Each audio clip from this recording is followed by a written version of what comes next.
Akhirnya saya sholat tahajud. Sholat tahajud, saya berdoa. Saya bilang kayak gini, ya Allah, aku tahu pasti Allah mengenal aku. Aku adalah anak atau mungkin hambamu yang kau ciptakan. Aku nggak tahu kau menganggap aku apa ya Allah. Tapi saat ini aku mohon kepadamu ya Allah, dengan segala kerendahan hatiku, kau tunjukkan siapa Yesus itu sebenarnya. Saya minta, saya sholat tahajud. Saya doa, mau tidur.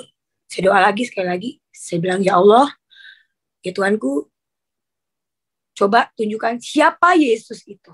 Saya bilang, kalau memang benar-benar Yesus itu adalah Tuhan, tunjukkan sama saya. Saya bilang. Malamnya itu saya ada ngelihat sosok badan pakai baju putih, rambutnya hitam tapi dia nggak panjang, rambutnya pendek, terus dia pakai brengos tapi nggak tahu ya, agak samar-samar gitu. Saya begini, hati kecil saya bilang itu Nabi Muhammad. Oke, saya ngeliat. Terus dia bilang kayak gini, dia ngasih pertanyaan sama saya. Hati kecil saya itu bukan Tuhan Yesus, itu Nabi Muhammad. Oke, saya bilang, ya Vera, yes. Kalau kamu masih yakin dengan apa yang kamu pilih ini, kalau kamu percaya Tuhan Yesus, kamu akan merasakan apa yang kamu miliki saat ini, itu akan lepas. Saya dari papa saya orang Kalimantan, saya ngelihat memang anak Tuhan Yesus itu kalau memang bercinta Tuhan tuh pribadinya beda ya. Pada saat dia berdoa, saya ngeliat ini orang berdoa makan aja kusyuk banget gitu loh. Kok aku sebagai anak Allah, kok aku nggak bisa nunjukin gitu loh. Dia ibadah, terus saya ngeliat pribadinya tuh baik banget gitu loh. Saya ngeliat ada sesuatu, ini siapa sih orang ini? Saya bilang, karena saya dulu suka berdukun, saya pergi ke dukun. Saya bilang sama dukun saya, ini siapa? Terus kata dukun saya bilang gini, ini ada laki-laki yang jagain dia pakai baju putih. Terus kayaknya orang tua gitu, dia bilang yang jagain suami saya ini pakai baju putih, dia kuat katanya kayak gitu. Saya nggak tahu baju putih itu apa gitu loh. Saya bilang, ini orang bisa nggak buat saya bilang kayak gitu. Apakah saya jodoh sama dia? Ini ada 2 laki-laki nih yang suka sama saya bingung, saya bilang gitu. Terus kamu akan berjodoh sama dia, ini kuat banget yang pegang dia. Saya pikir dia pakai dukun juga suami saya gitu loh. Saya mikir di situ, dan saya mikir, aduh, kalau sampai kuat dukunnya, otomatis saya bakalan cinta mati nih sama dia. Saya nggak mau dong gitu loh. Tapi saya ngeliat pribadi dia setiap harinya, kok ini orang bagus banget ya, baik banget ya. Akhirnya saya memutuskan lagi untuk pergi cari Tuhan gitu. Tapi di situ suami saya bilang gini, waktu saya masih pacaran, dia bilang kayak gini, saya tidak akan pernah membawa kamu atau memperkenalkan kamu sama Tuhan saya. Dia bilang sama saya.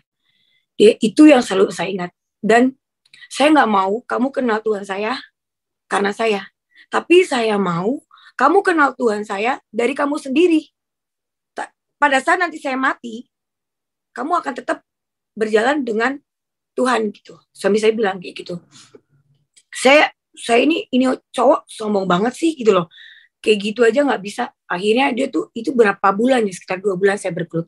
Saya bandingin ini, saya dengerin firman Tuhan, saya juga dengerin itu biasanya kalau di YouTube itu ada namanya cekcok antara Muslim sama orang Kristen gitu loh. Saya dengerin itu, kok makin puyeng ya pada saya, kok makin sakit ya gitu loh. Kok saya makin nggak nyaman gitu loh. Ini apa gitu loh. Saya bingung gitu loh. Dan pengajarannya tuh saling menghina, yang satu lagi menghina, saling ini. Jadi kayak saya bingung tentang firman Tuhan, tentang Al-Quran, tentang apa. Udah deh, saya capek. Saya dengerin lagu rohani, itu saya ngerasa tenang gitu loh. Saya dengerin lagu rohani. Terus dengan apakan ku balas itu doa, itu lagu yang pertama kali saya dengar gitu. Terus saya dengerin lagu rohani, terus saya bilang, itu berjalan waktu saya cari Tuhan, saya nggak dapetin. Akhirnya saya sholat tahajud. Saya berdoa. Saya bilang kayak gini, Ya Allah, aku tahu pasti Allah mengenal aku. Aku adalah anak atau mungkin hambamu yang kau ciptakan. Aku nggak tahu kau menganggap aku apa ya Allah. Tapi saat ini aku mohon kepadamu ya Allah. Dengan segala kerendahan hatiku, kau tunjukkan siapa Yesus itu sebenarnya. Saya minta, saya sholat tahajud. Saya doa, mau tidur. Saya doa lagi, sekali lagi. Saya bilang, ya Allah, ya Tuhanku, coba tunjukkan siapa Yesus itu. Saya bilang, kalau memang benar-benar Yesus itu adalah Tuhan, tunjukkan sama saya. Saya bilang. Saya tidur hari itu, saya nggak dijawab. Besoknya saya ulang lagi sholat tahajud. Saya doa lagi. Saya doa, ada beberapa macam doa. Katanya kalau kita doa yang ada beberapa ayat yang kita doain, terus kita basuh ke seluruh tubuh kita, itu kita nggak akan diganggu oleh si iblis gitu. Saya doa, terus saya bilang, saya panggil lagi. Ya Allah ya Tuhanku, kalau memang Yesus itu ada dan dia adalah Tuhan, kau tunjukkan sama aku kalau dia memang benar-benar Tuhan dan dia benar-benar nyata. Tunjukkan. Karena aku capek, aku rindu untuk menjadi orang baik. Tunjukkan sama aku. Saya tidur. Malam itu juga, habis saya berdoa, habis saya sholat, saya tidur. Keesokan harinya saya mimpi. Malamnya itu saya mimpi. Saya dibawa di mimpi itu, saya ada ngelihat sosok badan pakai baju putih. Rambutnya hitam, tapi dia nggak panjang, rambutnya pendek. Terus dia pakai brengos, tapi nggak tahu ya, agak samar-samar gitu. Saya begini, hati kecil saya bilang, itu Nabi Muhammad. Oke, saya ngeliat. Terus dia bilang kayak gini, dia ngasih pertanyaan sama saya. Hati kecil saya, itu bukan Tuhan Yesus, itu Nabi Muhammad. Oke, saya bilang, ya, Vera, yes. Kalau kamu masih yakin dengan apa yang kamu pilih ini, kalau kamu percaya Tuhan Yesus, kamu akan merasakan apa yang kamu miliki saat ini, itu akan lepas. Oke, yang saya pikirkan adalah saat itu, saya, mohon maaf ya, karena dulu saya pakai susuk ya, jadi saya ngerasa takut kecantikan saya hilang gitu. Atau mungkin saya takut kepedean saya hilang. Saya bilang gini, yes, aku mau terima Tuhan Yesus sebagai Tuhanku. Oke, di malam itu saya disiksa, itu disiksanya luar biasa sekali. Itu saya benar-benar sampai sekarang saya merinding, saya masih merasakan siksaan yang saya rasakan itu. Saya diseret, tangan saya diikat, itu digurun, dan itu banyak sekali batu-batu. Saya diseret pakai kuda, kaki saya diikat, tangan saya diikat, mulut saya dibungkam, terus diseret. Itu tapi saya nggak berteriak, saya cuma kayak gini. Di hati saya, Tuhan tolong aku, Tuhan Yesus, aku percaya Engkau ada. Gitu. Terus jebret, saya bangun lagi, terus dikasih lagi kesempatan, Vera, ini kesempatan buat kamu. Kamu masih mau percaya Tuhan Yesus, kamu terima sebagai Tuhan kamu? Saya bilang gini, dalam hati saya, Tuhan kalau Engkau ada, aku percaya pasti Tuhan tolong aku. Di mimpi itu. Terus itu saya benar-benar disiksa lagi, dan itu siksanya tuh nyawa saya sih, bukan nyawa ya, apa ya, apa yang saya miliki, dibilang apa yang kamu miliki saat ini, mungkin dengan keuangan kamu, keluarga kamu, semua akan saya ambil, dibilang. Sampai apa yang kamu miliki, uang kamu pun saya ambil. Saya bilang kayak gini, oke, saya mau terima Tuhan Yesus bagi Tuhan saya. Jebret, saya benar-benar itu, harta saya itu merasa kayak saya miliki saat itu jebret, habis diambil semuanya. Saya ngerasa, saya miskin, saya nggak punya apa-apa. Dan untuk yang ketiga kalinya, saya dikasih kesempatan. Ini kesempatan terakhir buat kamu, Vera. Kalau kamu memang masih mau terima Tuhan Yesus sebagai Tuhanmu, saya akan mengambil nyawamu sekaligus apa yang kamu miliki beserta pasanganmu saat ini. Yaitu waktu itu pacar saya, suami saya akan ambil semuanya. Apa yang kamu miliki. Itu benar-benar saya ditarik. Saya benar-benar, yes, saya bilang gini, yes, saya terima Tuhan Yesus sebagai Tuhan saya. Itu saya kayak ditampar, saya ditarik nyawa saya, dan itu saya masih sekarang tuh ngerasa nyawa saya terbang tuh kayak saya udah mati. Terus jebret saya nggak tahu tuh, saya kayak bisa, saya ngeliat ada satu pintu, kayak saya nggak tahu itu apa. Dan buat teman-teman yang belum mengenal Tuhan, yang mungkin masih bingung, masih nggak percaya, percayalah Tuhan Yesus itu nyata. Haleluya, puji Tuhan. Pertanyaan dan konfirmasi dari pesaksi ini adalah sesuatu yang simple. Dia hanya mengatakan, jika engkau Allah adalah yang benar, maka tunjukkanlah. Dan jika memang nabinya dalam imannya yang dulu yang benar, tunjukkanlah.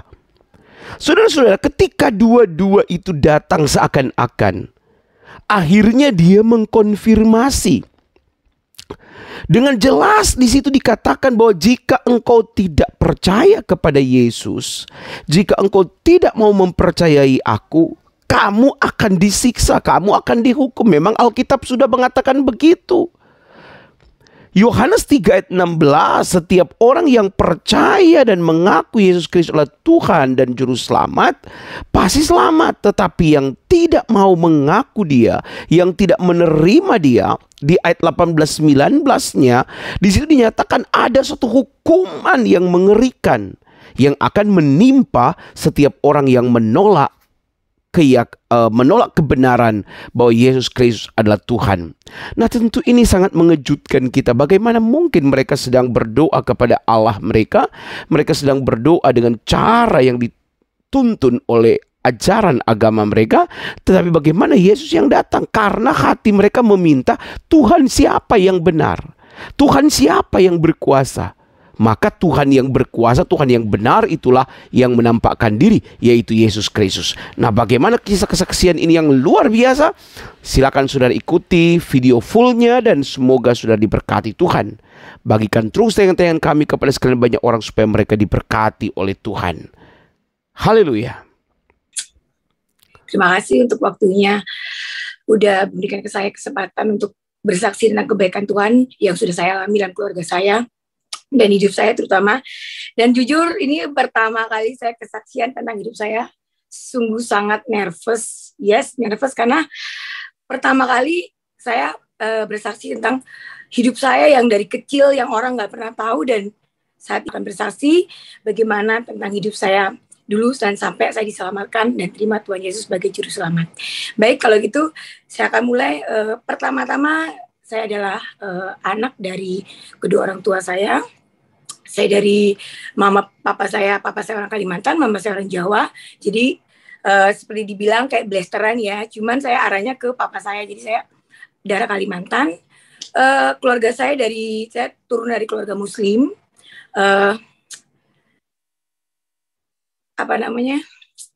Keluarga yang ya begitu ya, keluarga yang kalau di Muslim itu ya biasa ya, kita selalu belajar, diajari tentang Tuhan gitu. Tapi di sini saya ingin menceritakan waktu saya kecil.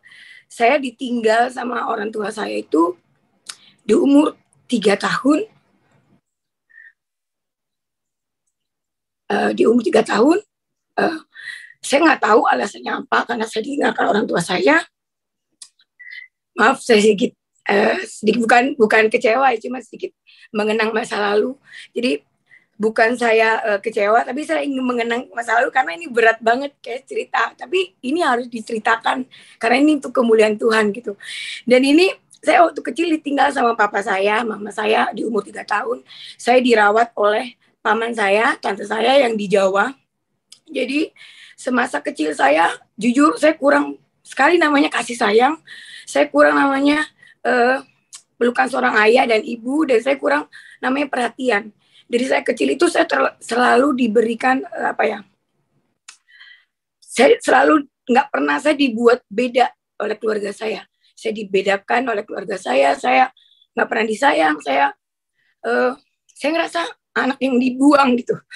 Tapi saya tetap bertumbuhnya saya dewasa. Dari saya kecil saya sudah hidup sengsara.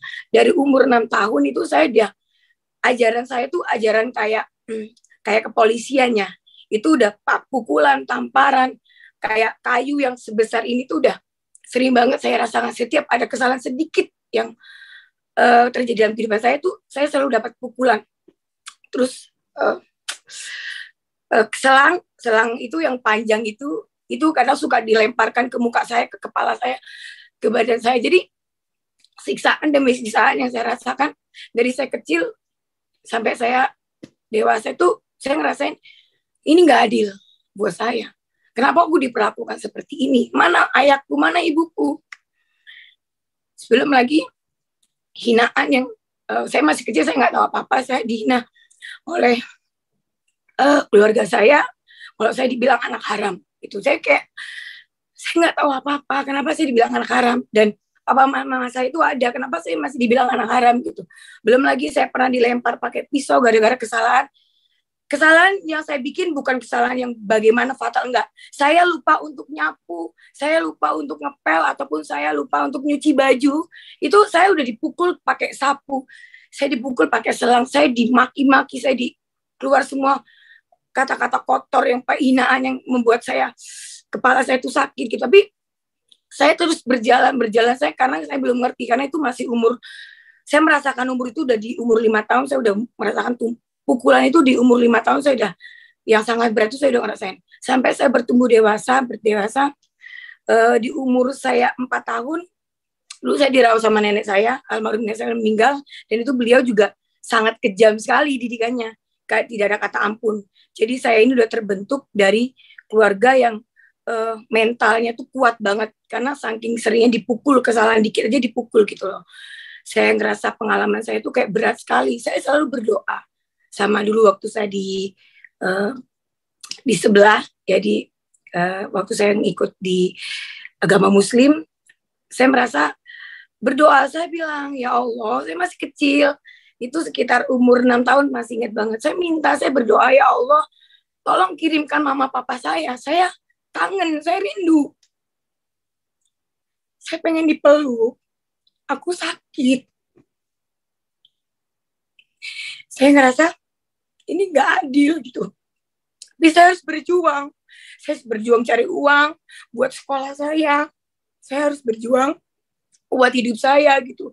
Memang saya dikasih makan, cuman kalau saya mau makan itu suka dibanding-bandingin. Jadi keluarga saya tuh beda gitu loh. Jadi tante saya dua-duanya tuh kalau habis masak tuh dimasukin makanannya. Jadi saya tuh bisa makan. Kadang kalau hati mereka lagi enak, ya saya dapat. Kalau nggak enak, ya saya minta makan dari kayak saya cari sayuran di mungkin minta sama teman saya dulu, saya masak sayur itu, makan nasi pakai sayur aja itu setiap hari saya lakuin seperti itu. Sampai almarhum nenek saya nggak ada juga, makin saya ngerasa kayak ini nggak adil. Saya ngerasa kehilangan, saya nggak ada sosok lagi yang lindung. Saya di waktu saya kecil saya ngalamin pelecehan itu yang benar-benar nusuk saya. Saya mau diperkosa. Saya ngerasa, Tuhan, kok kayak gini hidupku? Ya Allah, kenapa aku kok diginikan? Kenapa aku dilahirkan seperti ini gitu? Saya terus berjalan, tapi saya ngerasain itu bukan sekali dua kali saya mau dilakukan pelecehan gitu loh. Kenapa? Apa yang salah dengan tubuhku? Apa yang salah dengan diriku? Saya selalu bertanya-tanya. Sampai saya bertumbuh dewasa, saya di hati kecil saya ngomong ke tante saya dulu, saya bilang gini, nanti ya kalau aku udah besar, orang yang kamu sia-siakan ini, aku adalah orang yang benar-benar suatu saat yang akan mengerti dan tahu dan peduli pada saat kamu susah gitu. Itu aja dari saya waktu kecil. Sampai saya bertumbuh, saya kerja, saya sekolah lagi, nerusin sekolah saya, dan bertumbuh itu ada kepahitan saya itu dendam sama orang tua saya. Saya jahat sekali saya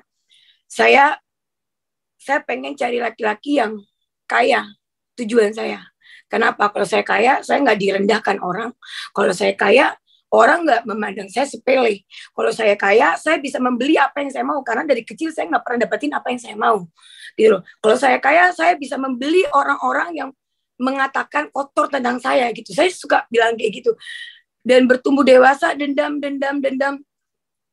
Saya jahat. Saya suka porotin uang laki-laki. Siap laki-laki yang suka sama saya ambil uangnya. Saya nggak pernah ada cinta sama laki-laki itu. Saya ngerasa bullshit. Cinta itu nggak ada gitu loh. Laki-laki itu semua nggak benar gitu di mata saya waktu itu. Saya bilang karena saya ngerasa dendam. Akhirnya saya kenal sama teman-teman lingkungan yang nggak benar lah gitu. Saya jatuh di dalam dosa, yaitu saya kenal narkoba. Saya tahu narkoba, saya pakai narkoba. Saya nggak tahu itu narkoba. Saya diajarin. Teman saya bilang, kalau kamu pakai ini, kamu akan merasa melayang. Kamu akan merasa tenang sekejap gitu. Saya jujur dulu saya pakai obat-obatan, nggak lebih dari itu. Saya masih kontrol juga, tapi itu tetap dosa gitu. Dan saya lakuin. Saya makan setiap saya stres, saya makan obat itu. Saya pergi clubbing sama teman-teman saya. Siap apapun yang saya lakukan tuh, saya sedih, saya apa, senang sedih, saya pasti larinya itu tempat clubbing. Saya pergi untuk untuk memakan obat itu, minum, mabok, pokoknya keseharian saya gitu aja.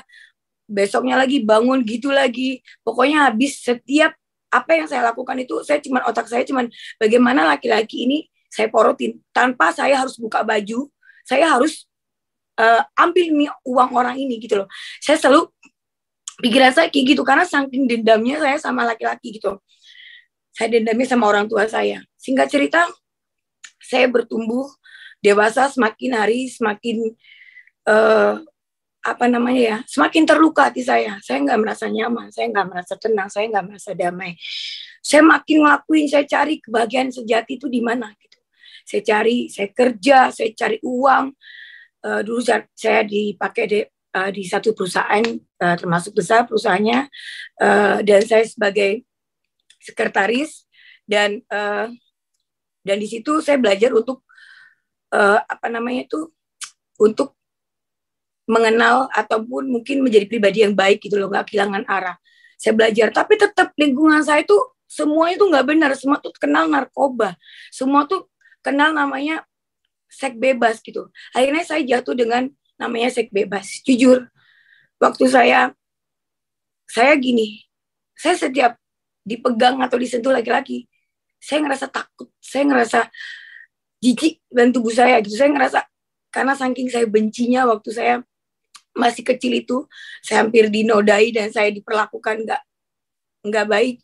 Saya ngerasa jijik, saya kayak aku nih udah nggak suci, aku nih udah nggak benar, aku nih ya udah deh, ngapain aku pertahankan, ya udah deh. Ini saya pacaran, saya penuh pacar, dan pacar saya juga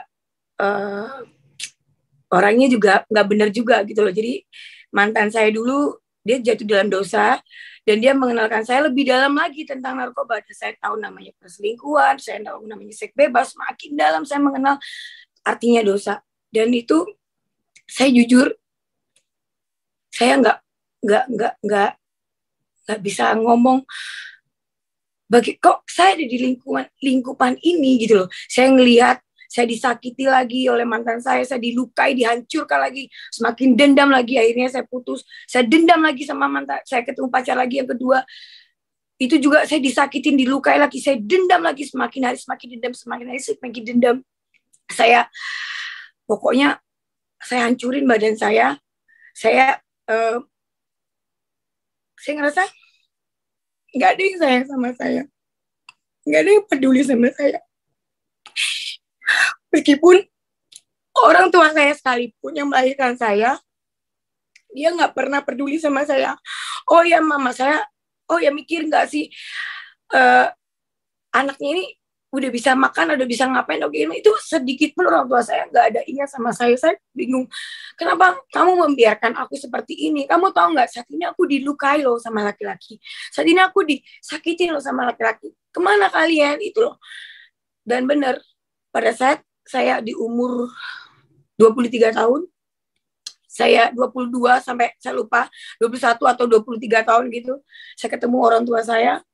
Mama saya datang ke Jawa tiba-tiba, dan dia datang, dia ngomong sama saya, tante saya tuh, dia ngomong kalau mama kamu datang ke sini cari kamu. Terus saya senang bercampur sakit hati gitu. Saya ketemu mama saya. Saya ketemu mama saya tuh, saya ngerasa ada sesuatu yang berbeda. Saya ngerasa kamu bukan orang tuaku. Saat ini aku udah sukses, aku punya semuanya, kamu kemana?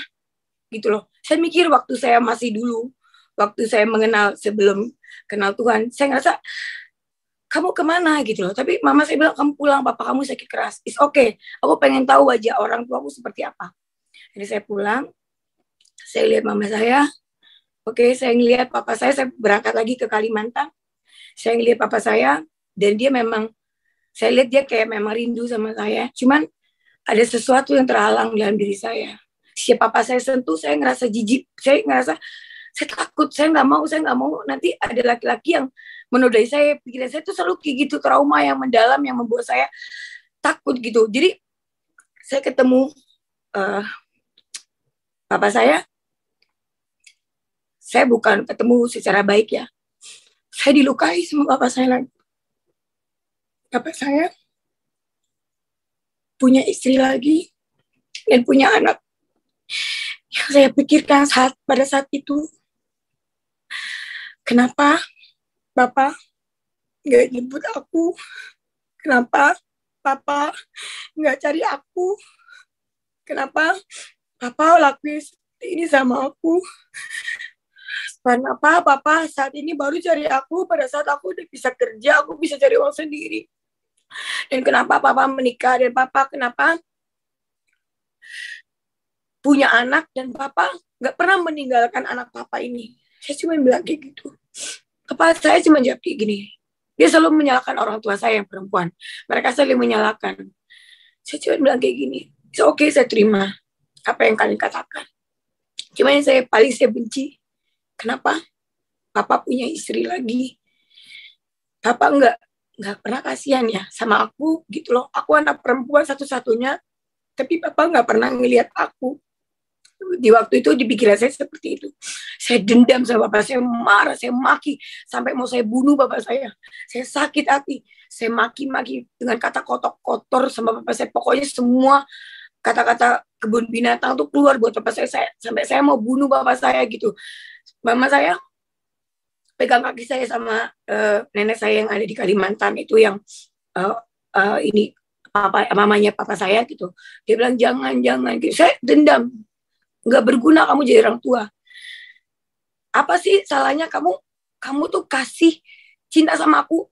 Kalaupun aku saat ini makan cuman mungkin pakai nasi, pakai garam, aku mau gitu loh. Kenapa kamu buang aku? Kamu mikir nggak? Kalau aku di sana butuh kalian, aku pengen kalian itu jagain aku. Aku nggak minta apa-apa sebagai anak. Aku cuman mau kalian kasih perhatian sama aku. Cuman itu aja. Cuman bapak saya nggak mau ngakuin dia punya istri, punya anak. Dan akhirnya ketahuan kalau papa udah anaknya udah besar, dan saya kayak jujur saya kecewa lagi, saya hancur. Saya pulang dari Kalimantan, saya pergi lagi ke kota yang pernah saya tuju. Saya bilang, it's okay. Dunia jahat. Dunia nggak pernah sayang sama saya. Saya nggak pernah dianggap. Buat apa saya dilahirkan? Saya doa lagi, ya Allah, kau kejam, kau jahat, kenapa kau biarkan aku kayak gini? Bagaimana aku bisa taat sama engkau kalau engkau buat aku kayak gini? Apa salahku? Kalau memang ini salah dari kedua orang tua aku, kenapa harus aku jadi korban? Saya selalu bilang, saya nyalakan diri sendiri. Saya berdoa itu nggak pernah ada jawaban. Akhirnya saya jatuh dalam dosa lagi, makin parah, kena narkoba. Waduh, itu udah parah banget. Setiap hari saya pakai, sampai saya pakai yang level tertingginya gitu buat saya. Aduh, buat saya pas saya hidup, kayaknya ini lebih enjoy buat saya. Ini lebih enak, saya bisa menikmatin apa yang saya mau, saya bisa dapetin pada saat itu.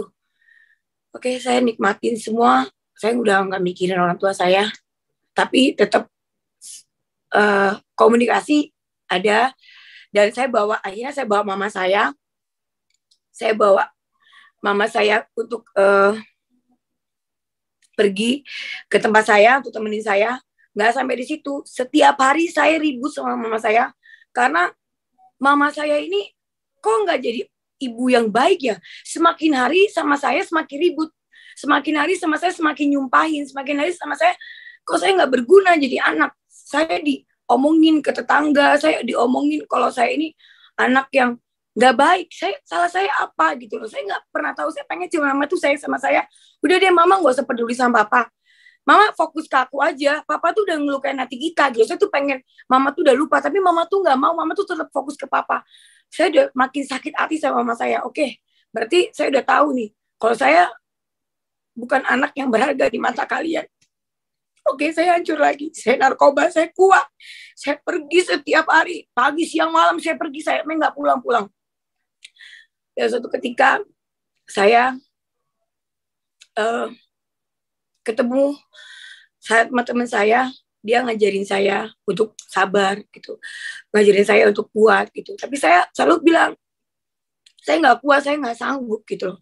Dan saya dilukain lagi sama mantan saya yang kedua, kembali lagi. Saya ketemu sama mantan saya yang ketiga. Dulu dia juga Nasrani, dari Katolik dulu. Saya sempat ikut dia ke gereja. Itu berapa tahun yang lalu. Saya sempat ke gereja. Saya ngikut tuh. Itu memang pribadi saya sedikit baik. Sedikit ya. Bukan full jadi sedikit baik. Saya doa. Saya datang ikut ibadah dia. Dan saya diajarkan, mungkin sedikit diajarkan tuh saya pergi. Saya doa di situ. Saya bilang, aku mau pindah Kristen. Aku mau ikut Tuhan Yesus. Oke, aku mau ikut. Boleh nggak? Aku mau ke gereja gitu. Oke, kata dia. Saya ke gereja. Terus saya berdoa. Saya bilang gini.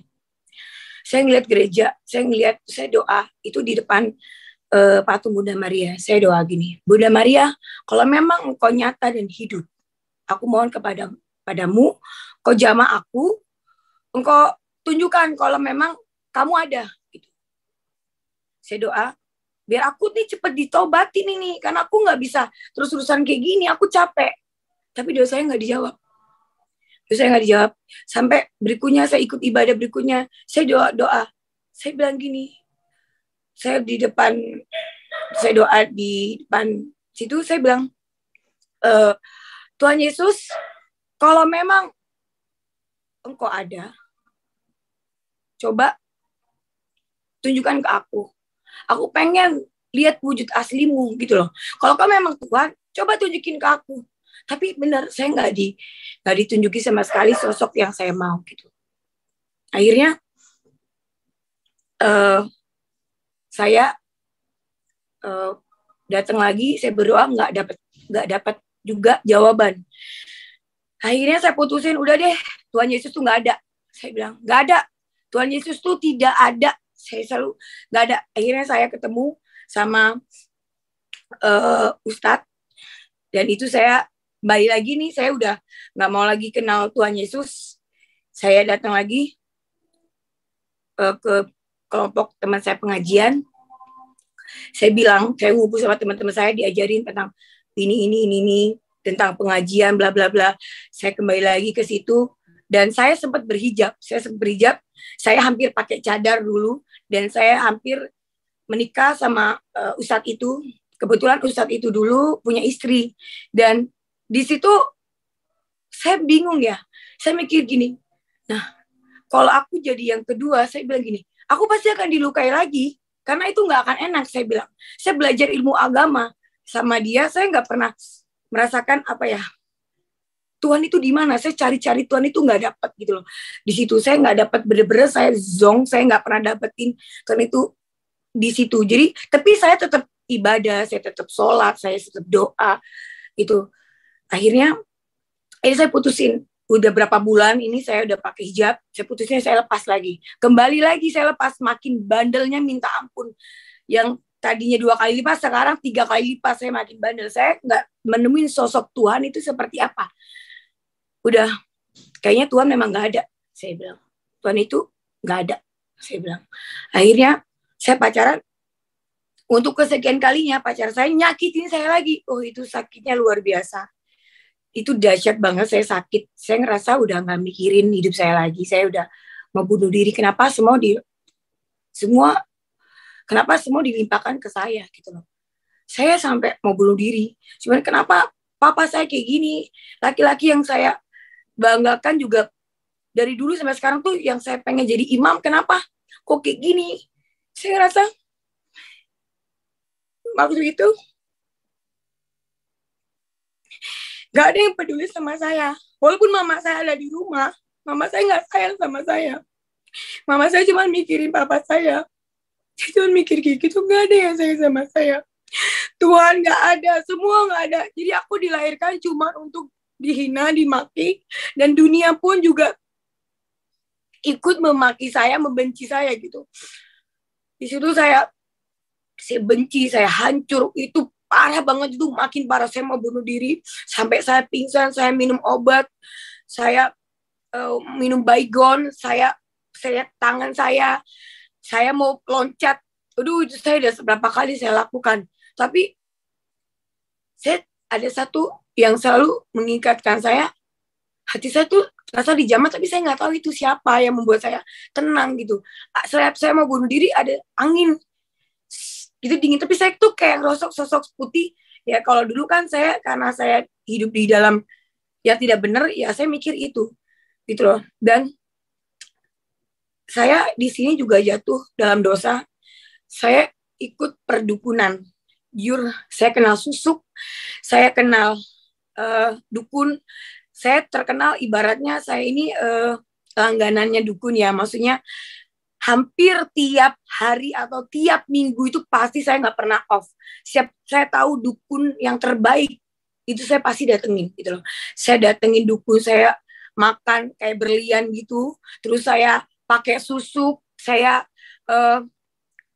ngerasa nyaman aja. Saya pakai susuk, saya makan berlian, saya minum something, saya mandi kembang, itu semua udah saya lakuin.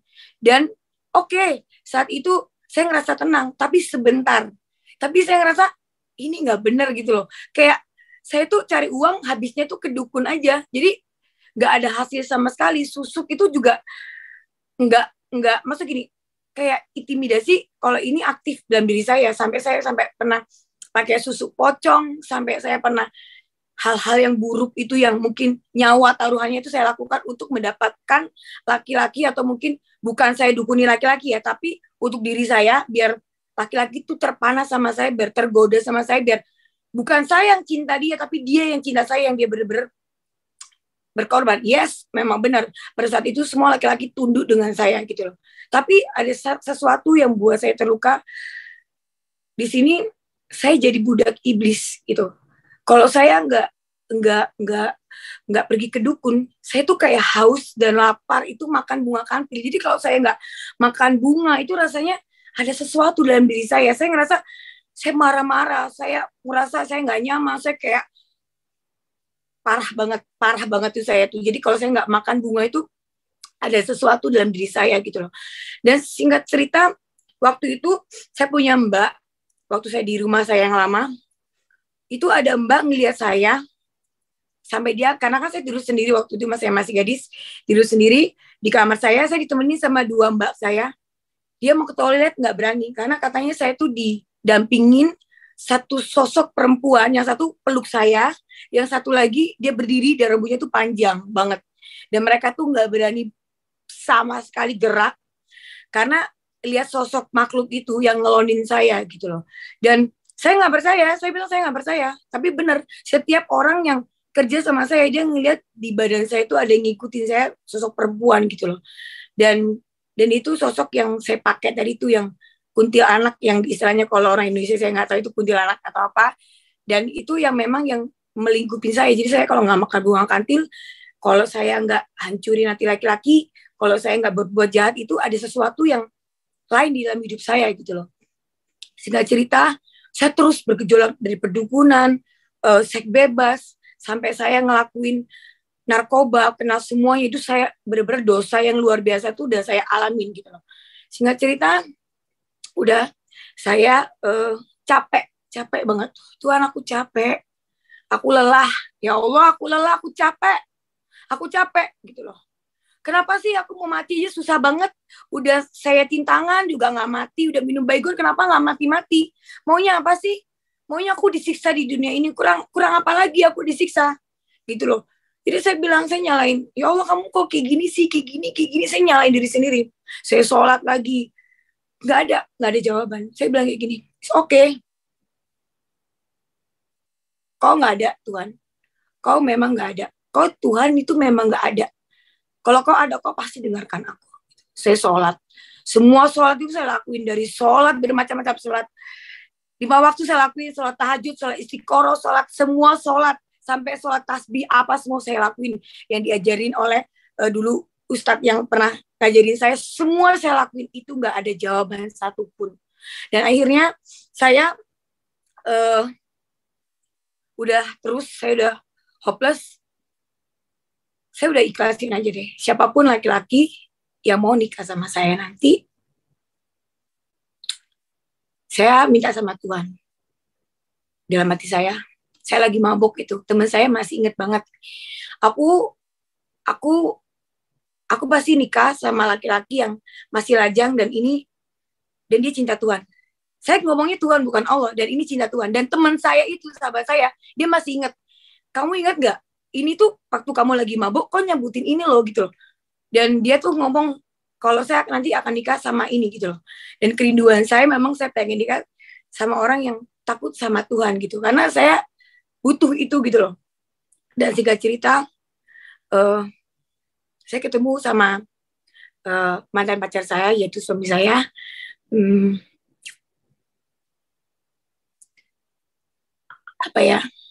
Pribadi yang saya lihat, saya nggak pernah tahu kalau suami saya tuh dia, karena saya nganggap suami saya tuh ya laki-laki tuh semua sama aja gitu loh. Saya nggak pernah berharap dia jadi suami saya.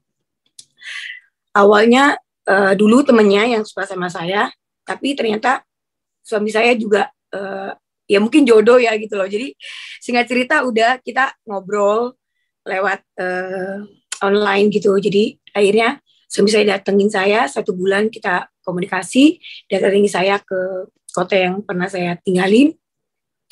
Dan di situ dia dateng saya, terus waktu itu mama saya lagi sakit, dia jatuh dari tangga, sampai mama saya pernah bilang sama saya gini, dia pernah ngomong,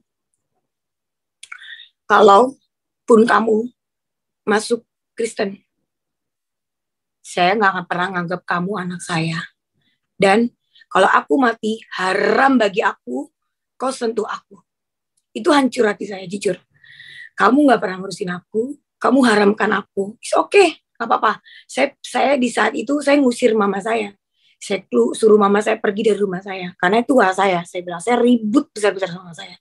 Suatu ketika sebelum mantan saya datang, suami saya datang, mama saya jatuh dari tangga. Dan itu bener-bener saya masih bandel.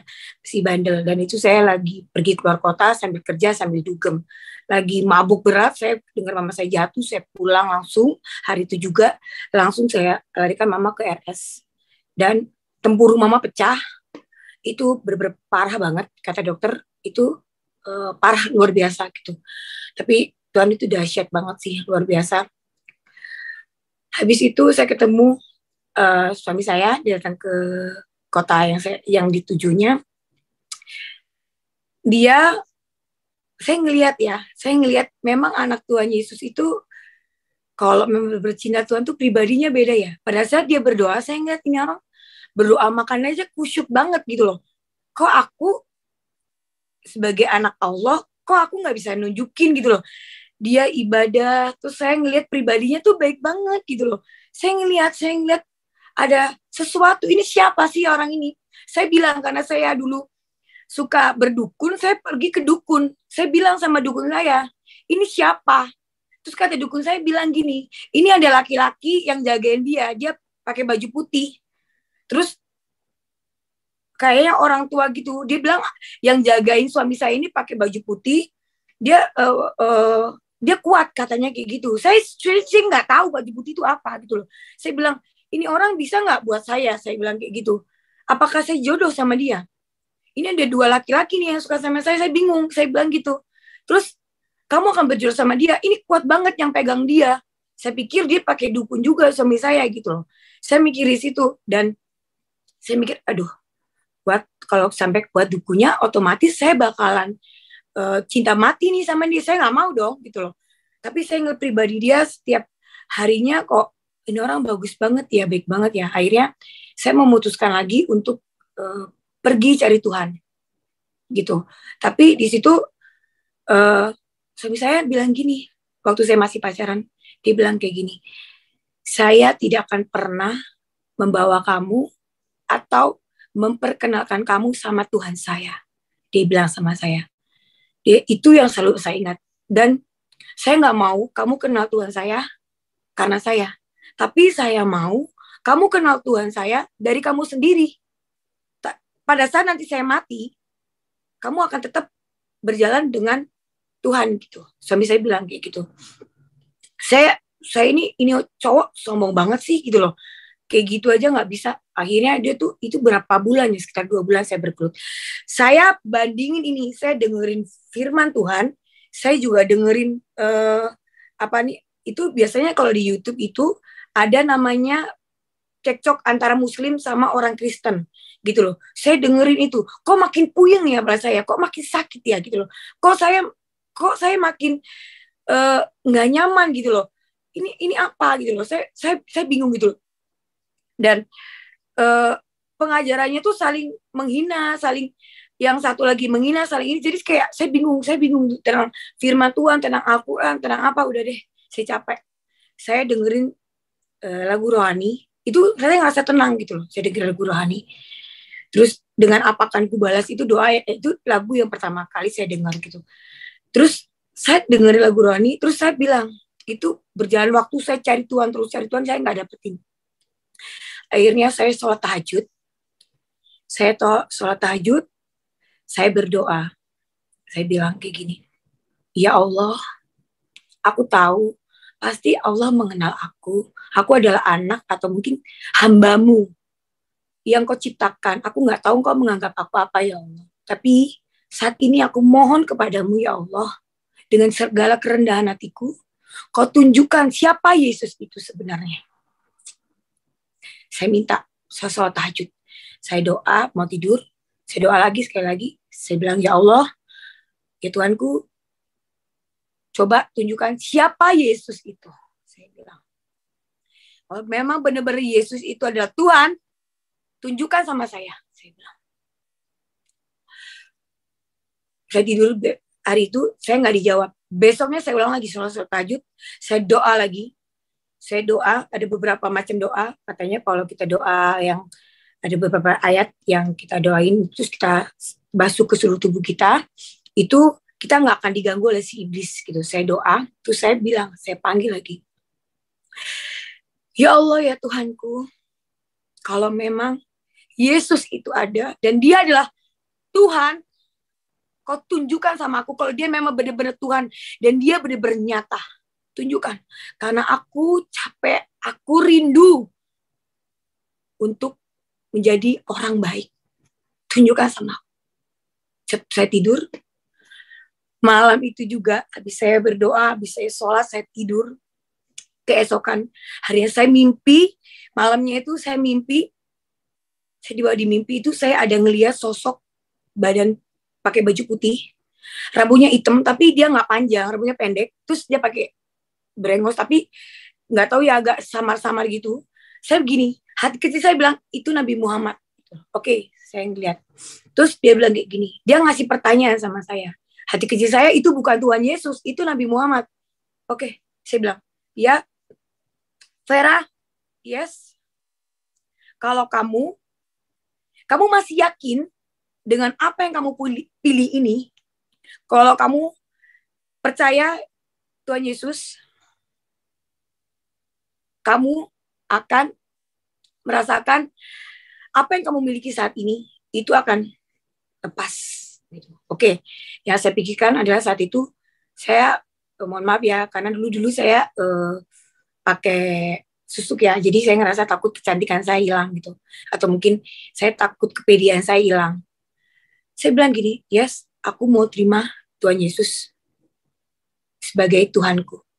Oke, Di malam itu saya disiksa, itu disiksanya luar biasa sekali. Itu saya benar-benar sampai sekarang saya merinding, saya masih merasakan siksaan yang saya rasakan itu.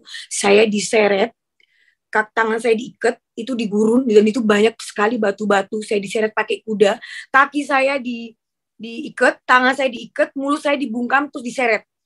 Itu tapi saya nggak berteriak, saya cuma kayak gini. Di hati saya, Tuhan tolong aku, Tuhan Yesus, aku percaya Engkau ada. Gitu. Terus jebret, saya bangun lagi, terus dikasih lagi kesempatan, Vera, ini kesempatan buat kamu. Kamu masih mau percaya Tuhan Yesus, kamu terima sebagai Tuhan kamu? Saya bilang gini, dalam hati saya, Tuhan kalau Engkau ada, aku percaya pasti Tuhan tolong aku. Di mimpi itu. Terus itu saya benar-benar disiksa lagi, dan itu siksanya tuh nyawa saya sih, bukan nyawa ya, apa ya, apa yang saya miliki. Dibilang apa yang kamu miliki saat ini, mungkin dengan keuangan kamu, keluarga kamu, semua akan saya ambil. Dibilang sampai apa yang kamu miliki, uang kamu pun saya ambil. Saya bilang kayak gini, oke, saya mau terima Tuhan Yesus bagi Tuhan saya. Jebret, saya benar-benar itu harta saya itu merasa kayak saya miliki saat itu jebret, habis diambil semuanya. Saya ngerasa saya miskin, saya nggak punya apa-apa. Dan untuk yang ketiga kalinya, saya dikasih kesempatan. Ini kesempatan terakhir buat kamu, Vera. Kalau kamu memang masih mau terima Tuhan Yesus sebagai Tuhanmu, saya akan mengambil nyawamu sekaligus apa yang kamu miliki beserta pasanganmu saat ini. Yaitu waktu itu pacar saya, suami saya akan ambil semuanya. Apa yang kamu miliki. Itu benar-benar saya ditarik. Saya benar-benar, yes, saya bilang gini, yes, saya terima Tuhan Yesus sebagai Tuhan saya. Itu saya kayak ditampar, saya ditarik nyawa saya, dan itu saya masih sekarang tuh ngerasa nyawa saya terbang tuh kayak saya udah mati. Terus jebret, saya langsung, saya nggak tahu tuh, saya kayak pingsan. Saya ngeliat ada satu pintu, kayak saya nggak tahu itu apa, cahaya bukan pintu, kayak ada satu buka, mungkin itu gelap banget dan itu nggak pernah dibuka.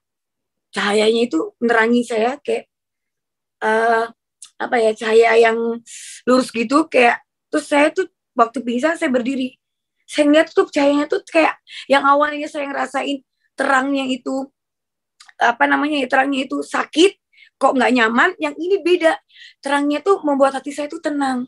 Saya ngerasa kayak ada sesuatu yang menjamah saya ngerasa ada sesuatu yang menguntungkan saya. Saya ngelihat, saya nggak tahu wajahnya seperti apa, tapi saya ngeliat sosok dia tuh baju putih, rambutnya panjang, saya nggak tahu seberapa itu, saya lupa, pokoknya rambutnya panjang, dan saya ngeliat, nggak bisa lihat, tapi dia tersenyum. Gimana ya, saya nggak bisa mengatakan wajahnya, saya nggak bisa ngeliat, tapi saya, hati kecil saya ngeliat dia tersenyum buat saya gitu loh. Di situ saya, hati kecil saya bilang, itu Tuhan Yesus. Saya berdiri bangkit, saya bangkit, saya, wow, itu Tuhan. Pertama kali saya ngeliat Tuhan Yesus yang selama ini berapa tahun saya ingin ketemu Tuhan Yesus, dia memperlihatkan saya gitu. Dahsyat sekali. Di situ saya pagi-pagi saya bangun, saya telepon dulu suami saya telepon gini, sayang, aku mau dibaptis hari ini juga. Kenapa kamu? Aku mau dibaptis hari ini juga. Kenapa? Aku ketemu Tuhan Yesus tadi malam. Aku cerita semuanya, bla bla bla bla, aku ceritain semua sama suami aku, suami saya. Terus suami saya bilang, nggak bisa, aku nggak bisa bawa kamu. Aku nggak mau saat ini kamu karena aku, please. Dia bilang, dia tetap kayak gitu. It's okay, kamu nggak mau cari, saya cari sendiri. Saya cari pendeta, saya minta tolong sama teman saya, yaitu waktu itu saya punya teman langganan salon saya, yaitu dia sering pokoknya mengerti tentang kecantikan lah, dia yang bantu saya. Akhirnya saya minta tolong, saya pengen ketemu pendeta. Dia shock, kok tiba-tiba nih orang yang rajin sholat, yang rajin deket sama Tuhan, kayak nggak mungkin lah kamu tuh bisa pindah gitu, kok tiba-tiba bisa pindah keyakinan cari pendeta gitu loh. Saya minta tolong, mohon dong, aku mohon pertemuan aku sama pendeta, aku pengen banget ketemu pendeta, aku pengen dibaptis. Akhirnya dia mau gitu loh, dia juga takut sih memperkenalkan pendeta. Akhirnya saya dikenalkan satu pendeta, puji Tuhan kita ketemu, dan pendeta itu juga nggak langsung bilang, saya ceritain semuanya. Dia bilang gini, Pak, saya mau dibaptis dong. Saya mau terima Tuhan Yesus sebagai juru selamat saya. Pokoknya lagi on fire banget itu. Pendetanya bilang kayak gini, nggak segampang itu ikut Tuhan Yesus. Kamu tahu nggak, ikut Tuhan Yesus itu bukan saat kamu, oke, saat ini kamu ikut Tuhan Yesus, kamu akan senang. No. Tapi ikut Tuhan Yesus tuh kamu harus memikul salibnya. Saya mikir mikul salib itu, apakah saya bawa beban salib harus ketemu Tuhan atau bagaimana gitu. Saya mikir gitu kan. Dan ternyata mikul salib itu bukan seperti itu. Maksudnya apapun yang terjadi dalam kehidupan kamu, kata pendeta, itu ya kamu harus bisa terima. Tapi percaya apapun yang terjadi dalam kehidupan kamu, Tuhan pasti tolong. Karena setiap masalah kamu itu Tuhan membentuk pribadi kamu. It's okay. Saya takut awalnya. Aduh gimana ya? Aduh, Yesus gimana Pak? Saya takut sih Pak. Saya bilang kayak gitu. Ya udah,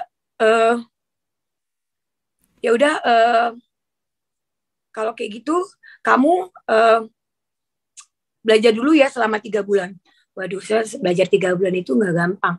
Itu kiri kanan yang mengatakan saya kafir, saya dijauhin dari teman-teman saya dihina, saya dimaki, pokoknya teman-teman saya itu jauh semuanya yang nggak ada yang mau kenal saya. Saya sedih waktu itu. Kenapa saya nggak didukung? Kenapa saya memilih pilihan saya malah digini? Oke, nggak apa-apa, saya bilang. Nggak apa-apa saya dijauhin, asal saya nggak dijauhin Tuhan saya bilang. Saya belajar selama 3 bulan. Puji Tuhan, saya dibaptis dan itu saya senang banget. Senangnya luar biasa. Saya terima Tuhan Yesus dan saya jadi anak Tuhan. Dan bukan sampai di sini kebaikan Tuhan yang saya alami. Proses demi proses yang saya keras kepala. Saya suka berdukun. Saya suka narkoba. Saya suka selingkuh. Waktu saya sama pacar saya dulu saya suka selingkuhin. Di sini benar-benar saya diubahkan satu persatu sama Tuhan, satu persatu sampai saya jadi seperti ini, gitu loh. Dari pribadi saya yang keras kepala, yang nggak bisa diatur, yang saya ngerasa sombong, angkuh, Tuhan ubahkan perlahan pribadi saya. Saya biasanya sombong, sekarang Tuhan ambil semuanya, saya diubahkan jadi pribadi yang baik.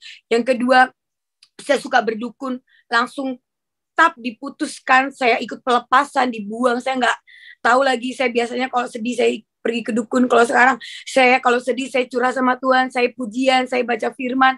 Dan ketiga, pribadi saya yang yang suka narkoba, saya terlepas dan sedikit pun saya nggak pernah terbesit namanya ingat ataupun pengen coba itu namanya narkoba. Dan yang keempat, yang biasanya saya nggak bisa, kalau saya nggak nyaman, saya pasti akan selingkuh gitu. Dan itu benar-benar hilang di mata, di kepala saya terbesit. Saya ngerasa suami saya adalah suami yang terbaik seluruh dunia gitu loh. Dan benar-benar Tuhan Yesus mengubahkan saya luar biasa. Sampai detik ini saya jadi seperti itu juga karena Tuhan. Dan kembali lagi nggak sampai di situ, waktu saya ikut Tuhan Yesus nggak gampang. Yes, benar kata pendeta kemarin. Kita akan susah, benar, saya hidup susah. Rumah saya sampai mau dijual, karena itu benar-benar di masa kita zonk, kerjaan suami saya jatuh, saya hancur, saya hamil, harus hutang untuk saya melahirkan anak saya susahnya minta ampun. Dan Tuhan tolong saya berdoa, Tuhan sediakan sampai rumah saya mau disita bang, kurang berapa hari lagi. Saya doa, saya doa sama Tuhan bersama keluarga saya. Tuhan tolong lagi, ada orang baik yang mau membantu saya dan suami saya tanpa ada embel-embel apapun, dibantu rumah saya dilunasin hutang-hutang suami saya. Dan untuk kedua kalinya, sekian kalinya Tuhan bantu saya lagi dalam segala hal. Waktu mama saya sakit, Tuhan sembuhkan. Dan puji Tuhan, mama saya, paman saya, tante saya, dan adik saya sudah terima Tuhan Yesus. Dan beruntun lagi gitu. Dan beberapa orang juga yang pernah saya bersaksi tentang kebaikan Tuhan, yang puji Tuhan, dia juga percaya. Nggak tahu nih, Tuhan itu baik banget. Dan yang saya nggak mungkin dijadikan pribadi yang seperti ini, saya merasakan saya ada sosok seorang ayah yang ada dalam kehidupan saya, yaitu Tuhan Yesus. Saya sudah nggak merasa sakit hati lagi. Saya nggak punya dendam sama mama papa saya nggak punya sedih lagi. Karena saya diajarkan sama Tuhan untuk mengasihi. Saya diajarkan Tuhan untuk mengampuni teman-teman saya diajarkan untuk menjadi pribadi yang jauh lebih baik lagi. Dan banyak sekali yang Tuhan lakukan di dalam kehidupan saya dan keluarga saya. Dan mama saya yang awalnya dibilangnya haram kalau sampai dia meninggal, dia nggak mau dimandiin oleh saya. Dan puji Tuhan, mama saya sudah terima Tuhan Yesus, dan hari demi hari pribadi mama saya yang kurang baik dulu sekarang jadi puji Tuhan lebih baik lagi. Terus saya pribadi, suami saya gitu loh. Jadi Tuhan itu baik banget. Memang benar ikut Tuhan Yesus itu nggak sempurna perjalanannya, tapi percayalah, ikut Tuhan itu benar-benar jalan yang terbaik. Kenapa? Pribadi yang buruk diperbaiki sama Tuhan. Kita dari sampah Tuhan hapuskan, dia nggak mikirin apa-apa, dan dia mengangkat derajat kita, bukan menjadi seperti yang kita mau, tapi Tuhan membuat kita menjadi apa yang dia mau gitu loh. Dan yang saya suka dari Tuhan Yesus apa? Saat saya sedih, saat saya menangis, Bapak selalu memeluk saya. Dia selalu bilang, "It's okay anakku, kamu ada dalam genggamanku, kamu gak usah khawatir, gak usah takut. Apapun yang saat ini ada dalam hidupmu, masalahmu, ingat ya, ada aku yang selalu menopangmu." Dan benar ya, firman Tuhan juga berkata kan, bukan kamu yang memilih aku, tapi aku yang memilih kamu. Itu yang benar-benar firman Tuhan yang benar-benar membawa saya, oh yes Tuhan, Tuhan yang memilih aku. Apapun yang terjadi dalam kehidupanku, Tuhan udah Tuhan udah melakukan semua dalam hidup saya. Tuhan Yesus baik. Percayalah, Tuhan itu gak pernah meninggalkan kita sedikit pun. Tuhan itu berkarya dalam kehidupan kita. Dia adalah orang tua, dia adalah sahabat, dia adalah kekasih, dia adalah Tuhan yang benar-benar mengerti perasaan kita, dan dia benar-benar tahu bagaimana isi hati kita. Dia nggak pernah meninggalkan kita. Kalau saat ini doa kita belum dijawab, bukan berarti Tuhan nggak sayang, no. Tapi itu satu, Tuhan mengajarkan kita untuk sabar. Tuhan mengajarkan kita untuk belajar, untuk proses. Dan yang kedua, mungkin itu bukan yang terbaik buat kita, gitu. Dan itu yang saya rasakan, yang saya terima Tuhan. Dia adalah ayah yang saya terima, saya rasakan. Selama ini saya nggak pernah rasakan seorang ibu dan ayah kasih sayang, tapi sama Tuhan Yesus, saya dipeluk, saya disayang, saya dimanja. Apapun yang saya curhatin, Bapak selalu dengar. Apapun yang saya doakan, Bapak selalu jawab. Dia selalu ada buat saya dan keluarga saya. Jadi ini kesaksian dari saya, bukan semata-mata kebohongan, tapi ini kesaksian hidup saya yang gak pernah saya ceritakan ke siapapun. Sampai saya diubahkan Tuhan dari masa kecil sampai sekarang. Keluarga saya, teman-teman saya yang mungkin dulu nggak terima saya, semua bilang saya sudah berubah menjadi lebih baik. Dan keluarga saya juga melihat seperti itu. Dan ini adalah kebaikan Tuhan yang luar biasa dalam kehidupan saya.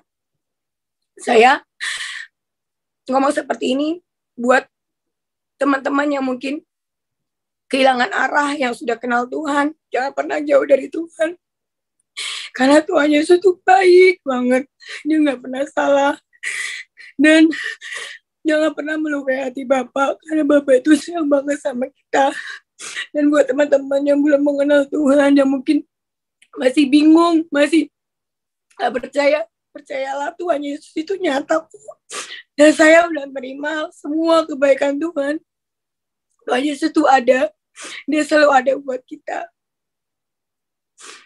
Tuhan Yesus tuh benar-benar aku nggak bisa ngomong ya, karena Tuhan baik banget. Tuhan yang mengubahkan hatiku yang kecewa ini. Tuhan gantikan hati yang baru. Tuhan ubahkan aku menjadi pribadi yang awalnya aku malu untuk bersaksi, tapi saat ini Tuhan ajarkan aku nggak perlu malu, nggak perlu takut, karena ada aku di sampingmu. Apapun yang terjadi dalam kehidupanmu, aku ada bersamamu. Itu yang Tuhan selalu katakan sama saya. Saya bersyukur sama Tuhan Yesus. Terima kasih Tuhan. Sudah baik saya dan keluarga saya. Dan terima kasih untuk semua kasih anugerah yang Tuhan berikan, penyediaan berkat, gak pernah kekurangan sampai sedikit pun. Saat kami susah, memang kami susah, tapi Tuhan tolong kami dalam segala hal. Tuhan ajarkan kami untuk setia.